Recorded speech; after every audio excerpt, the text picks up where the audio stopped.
Much clearer portrait of the terror inside from those who managed to flee. Those workers who we mentioned had to walk past the dead. Many of them have now been flown to Italy, to the island of Sicily, where ABC's Nick Schifrin is tonight. Nick. David, good evening. U.S. officials tell us about a dozen survivors are recuperating at the U.S. naval base here in Sicily. They are just beginning to come to terms with all the trauma they've suffered. They are all shell-shocked and barely made it out alive. I don't remember. It happened so fast. It happened so fast.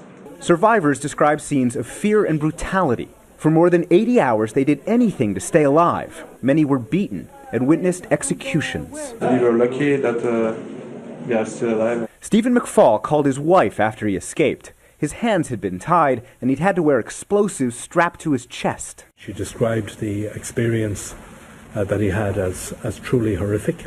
Mark Grant and others hid for 4 days, surviving by scrambling up on the roof or locking themselves inside rooms, hoping terrorists wouldn't get through the door. We barricade together in one of the offices.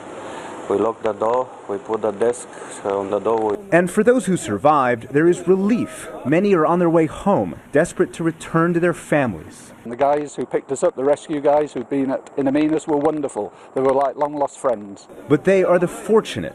Many are still missing. The daughters of hostage Kenneth Whiteside took to Twitter. They haven't heard from him since the siege began. Tonight, there is also concern among U.S. officials about the fate of Americans who remain unaccounted for.